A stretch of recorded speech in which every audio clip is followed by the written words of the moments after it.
প্রিয় দর্শক শ্রোতা, আসসালামু আলাইকুম এবং অফুরন্ত শুভকামনা সবার জন্য। শেখ হাসিনা, পতিত এবং পলাতক সাবেক প্রধানমন্ত্রী শেখ হাসিনা স্তুতি খুব পছন্দ করতেন। তাকে ঘিরে থাকতেন সবসময় মোসাহেবদের একটি দল, তার নেতাকর্মীরাই, আর তিনি সেগুলো খুব উপভোগ করতেন। প্রিয় দর্শক শ্রোতা, নিশ্চয়ই আমাদের জানা আছে। তো তাকে মোসাহেবি করতে করতে তার নেতাকর্মীরা একটি পর্যায়ে তাকে মাদার তেরেসার মা বানিয়ে ফেলেন। আসলে তারা বলতে চেয়েছিলেন মাদার অব হিউম্যানিটি, এবং মাদার তেরেসার সঙ্গে তাকে কম্পেয়ার করেছিলেন। তো পরবর্তীতে এই বিষয়টি তাকে আরও পচিয়েছে, আরও বেশি করে হাসির পাত্র করেছে। কারণ হাসিনা যেই কর্মকাণ্ড করেছেন, শুধু হাসিনা নন, হাসিনা পুরো রাষ্ট্রযন্ত্রকে ব্যবহার করে বাংলাদেশের মানুষের বিরুদ্ধে, নিজ দেশের বিরুদ্ধে যে মানবতা বিরোধী কর্মকাণ্ড চালিয়েছেন, তার সেই অপকর্মের বিপরীতে তার টাইটেল যদি হয় মাদার অব হিউম্যানিটি, তাহলে এর চেয়ে বড় জোক আর কি হতে পারে? আর হিউম্যানিটি কথাটি তাহলে রিডিফাইন করতে হবে, পুনঃসংজ্ঞায়িত করতে হবে। তো যাই হোক, হাসিনা এসব পছন্দ করতেন, ফলে অনেক স্তাবক, মোসাহেব, চাটুকার, পা চাটা দালাল অনেক পেয়েছিলেন তিনি, অভাব ছিল না কোনো। তো একটু পেছনে ফিরে যাব। তার বাবা প্রয়াত শেখ মুজিবুর রহমান, তিনি, তার একজন মোসাহেব ছিলেন খন্দকার মোস্তাক আহমেদ। শেখ মুজিবকে খুব অ্যাডমায়ার করতেন তিনি। তো শোনা যায় খন্দকার মোস্তাকের বাসা থেকে আনা লাঞ্চ বেশিরভাগ সময় শেখ মুজিবুর রহমান খেতে পারতেন, শেয়ার করতেন, অর্থাৎ দুজনের জন্য লাঞ্চ আনা হতো, আসতো খন্দকার মোস্তাক আহমেদের বাসা থেকে।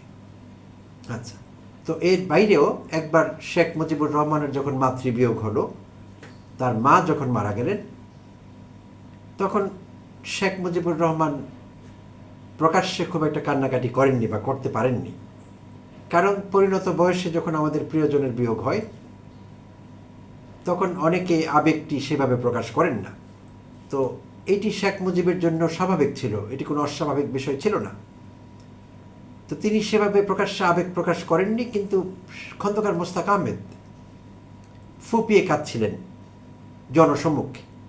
তো সেইটি শেখ মুজিবুর রহমানের দৃষ্টি আকর্ষণ করে, এবং তিনি কিছুটা বিব্রত বোধ করেন, এবং তিনি আশেপাশের লোকজনকে নির্দেশ দেন যে ওকে থামাও, ওকে থামতে বলো, মা মরেছে আমার, ও কেন এমন করছে?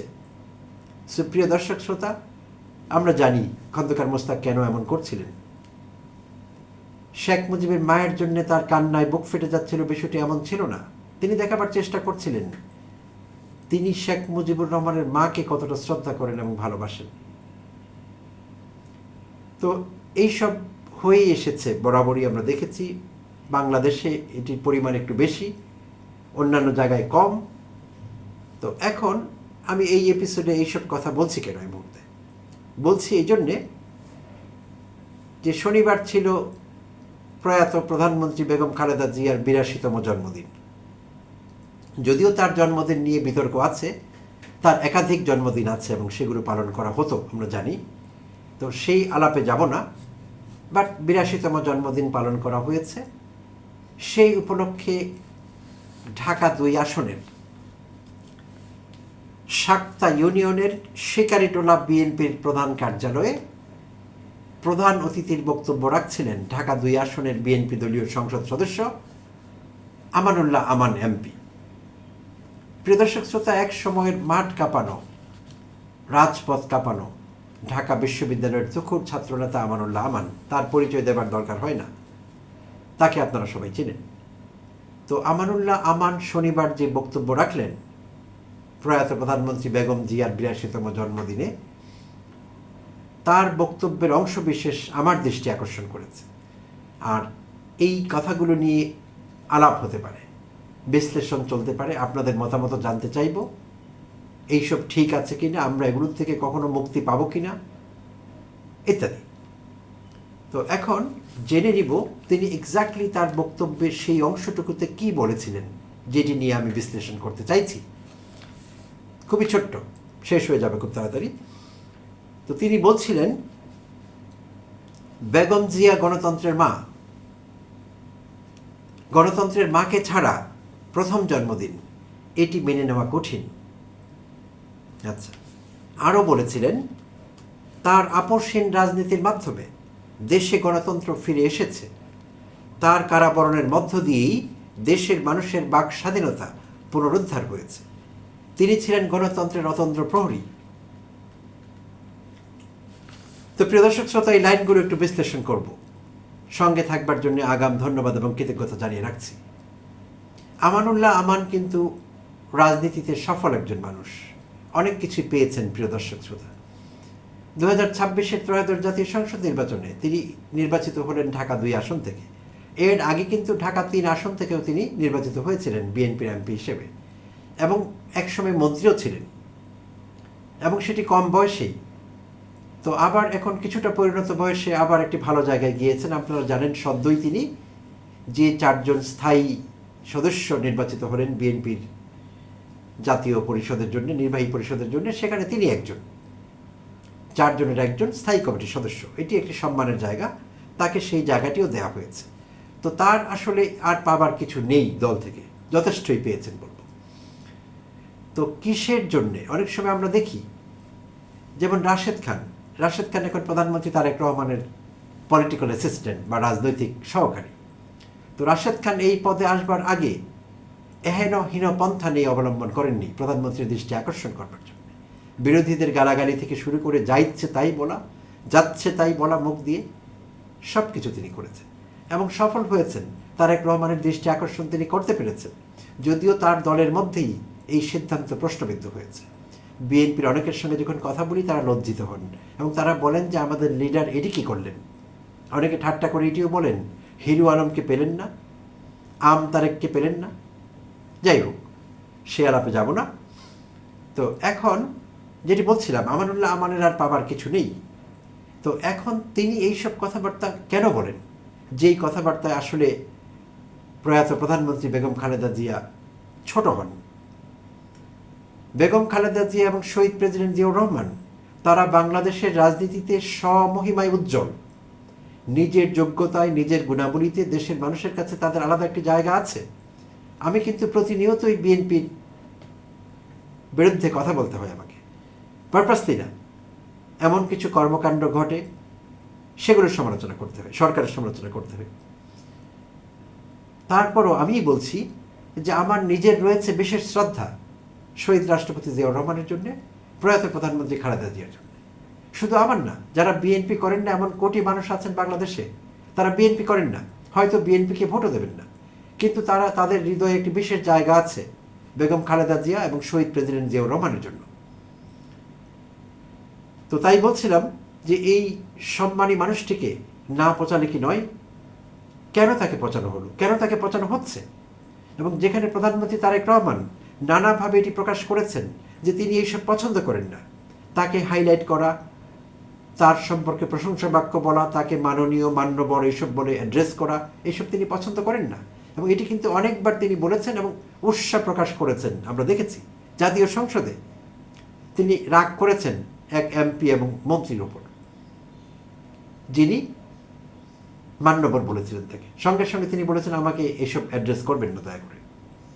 সুপ্রিয় দর্শক শ্রোতা, এটি তার কাছে আর কথার কথা নয়, তিনি এটি চাইছেন, হি মিনস ইট। অন্য বিষয়ে আমরা তার সমালোচনা করতে পারব, কিন্তু আমরা দেখছি তিনি হাইলাইটেড হতে চান না এবং তাকে নিয়ে, তার পরিবারের সদস্যদের নিয়ে অতিরিক্ত উচ্ছ্বাস কেউ প্রকাশ করুক, সেটিও বোধহয় তিনি চান না। তো তার দলের নেতাকর্মীরা সেই মেসেজটি পাচ্ছে না, পেতে ব্যর্থ হয়েছে। তো অন্যেরা না পেলেও আমানুল্লাহ আমান কি করে পেলেন না? আচ্ছা, এখন তার লাইনগুলো একটু আবার রিঅ্যাড্রেস করবো, রিভিজিট করব।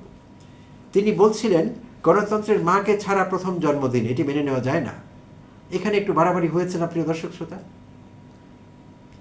একটি স্টেটমেন্টে তিনি বলেছিলেন খালেদা জিয়া গণতন্ত্রের মা, ফাইন, ওখানেই থাকুন। আবার একে টেনে বড় করে স্ট্রেচ করে সামনে নিয়ে গণতন্ত্রের মাকে ছাড়া প্রথম জন্মদিন মেনে নেওয়া কঠিন। কেন বলতে হবে এমন কথা? কাকে খুশি করবার জন্য, আর কি পাবার জন্যে? আচ্ছা, তো তিনি আরো বলছিলেন যে তার আপোষহীন রাজনীতির মাধ্যমে দেশে গণতন্ত্র ফিরে এসেছে। বিএনপি, বেগম খালেদা জিয়া, তারেক রহমান এরা সবাই মজলুম। শেখ হাসিনা আমলের 15 বছর এরা জুলুমের শিকার, দলটি জুলুমের শিকার, দলের নেতাকর্মীরা জুলুমের শিকার। সেটি তো এদেশের মানুষ হিসেবে আমরাই দেখছি এবং আমরা দেখেছি। তো তিনি কি করতে পেরেছিলেন বেগম খালেদা জিয়া? তিনি নিজেই তো মজলুম। এবং বিএনপি কি করতে পেরেছিল হাসিনার বিরুদ্ধে? যদি কিছু করতেই পারত তাহলে 15 বছর হাসিনা ক্ষমতায় থাকতে পারে? বিএনপিতে কর্মীর কোনো অভাব ছিল না, আমরা দেখেছি। কিন্তু নেতৃত্ব দেবার মতো কে ছিলেন? সাহস করে কে রাজপথে দাঁড়াতে পেরেছিলেন? কখন পেরেছিলেন? এবং তারা বলেছেন তাদের স্বীকারোক্তিতে বিভিন্ন সময় যে আমরা মৃত্যুর ভয়ে রাজপথে দাঁড়াইনি। তাহলে যেই দলের নেতারা বলেন মৃত্যুর ভয়ে রাজপথে দাঁড়ায়নি, এবং মির্জা ফখরুল ইসলাম আলমগীর বর্তমানে যিনি প্রেসিডেন্ট হিসেবে মনোনীত হয়েছেন, তো তিনি সম্প্রতি 5 আগস্টের আগে প্রথম আলোর সঙ্গে এক সাক্ষাৎকারে বলেছিলেন যে আমাদের সব নেতা তো কারাগারে ছিলেন, কেউ বাইরে ছিলেন না, শুধু আমি ছিলাম। আমি শুধু কার্যালয়ে যেতাম, একটি বার্তা দিতাম, আবার বাসায় চলে যেতাম। তো এই তো ছিল বিএনপির অবস্থা। হ্যাঁ, তারা যতই বলুক না কেন যে আমরা 15 বছর ধরে এই করেছি সেই করেছি, আসলে কিছুই করেনি, তারা করতে পারেনি। এটি তো বাস্তবতা। অথচ আমানুল্লাহ আমান বলছেন যে তার আপসহীন রাজনীতির মাধ্যমে দেশে গণতন্ত্র ফিরে এসেছে। হ্যাঁ, আমরা এইটুকু পর্যন্ত অ্যাকসেপ্ট করব যে খালেদা জিয়া এবং তার আপসহীন মনোভাব আমাদের জুলাই অভ্যুত্থান সফল হওয়ার কন্ট্রিবিউটিং ফ্যাক্টরসের মধ্যে একটি, সেটি হতে পারে। কিন্তু যেই মানুষটি নিজের জন্যই কোনো কিছু করতে পারেননি, তার বাড়ির সামনের থেকে একটি বালির ট্রাক সরানো যায়নি, কেউ সরাতে পারেনি, নেতারা, কর্মীরা, তিনি নিজে, তার প্রভাব, কিছুতেই কাজ হয়নি। আচ্ছা, তো আমান আরও বললেন তার কারাবরণের মধ্য দিয়ে দেশের মানুষের বাক স্বাধীনতা পুনরুদ্ধার হয়েছে। তার কারাবরণের মধ্য দিয়ে মানুষের বাক স্বাধীনতা কি করে পুনরুদ্ধার হলো? তারই তো বাক স্বাধীনতা ছিল না, তিনিই তো বাইরে ছিলেন না, তিনি কারারুদ্ধ ছিলেন, তিনি নির্যাতিত ছিলেন। আমরা এমনও জেনেছি বা শুনেছি যে তাকে স্লো পয়জন করছে হাসিনা। এই সবই তো হচ্ছিল। কি করতে পেরেছে বিএনপি? Nothing, absolutely nothing. দেশের মানুষের জন্য কিছু করা তো দূরের কথা, নেত্রীর জন্য কি করতে পেরেছে তারা? তাই এখন এসব বাজে কথাগুলো বলে প্রয়াত প্রধানমন্ত্রীকে ছোট না করলে হয় না। একসময় অ্যাডমায়ার করতাম আমানুল্লাহ আমানকে, কিন্তু এইসব কি? এইভাবে তো নেত্রীকে বড় করা হচ্ছে না, তাকে ছোট করা হচ্ছে, আর এটি করা ঠিক হচ্ছে না। এবং এইভাবে করে করে আমরা চাই না প্রয়াত প্রধানমন্ত্রী খালেদা জিয়াকে হাসিনার পর্যায়ে নামানো হোক। হাসিনা এসব পছন্দ করতেন, বাট খালেদা জিয়া এসব পছন্দ করতেন না। তার যে ব্যক্তিত্ব ছিল, তিনি এসব পছন্দ করতেন না। জিয়াউর রহমানের তো এসব পছন্দ করবার কোনো কারণই ছিল না, প্রশ্নই ওঠে না।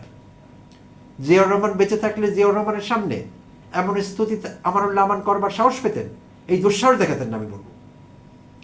তাই প্রত্যেককে অনুরোধ করব, বিএনপির নেতা কর্মী, বড় ছোট, মেজো সেজো, সবাইকে অনুরোধ করব, দয়া করে শহীদ রাষ্ট্রপতি জিয়াউর রহমান এবং প্রয়াত প্রধানমন্ত্রী বেগম খালেদা জিয়াকে এভাবে পচাবেন না। নিজের স্বার্থে করুন চাটুকারিতা, আপনারা করুন মোসাহেবি, ঘোষণ হাত নেতার সামনে, সমস্যা নেই, বাট এই দুজন মানুষকে অন্তত রেহাই দিন। প্রিয় দর্শক শ্রোতা, অনেক অনেক ধন্যবাদ জানবেন সঙ্গে থাকবার জন্য। আবারও কথা বলবো অন্য আরেকটি এপিসোডে অন্য কোনো বিষয় নিয়ে।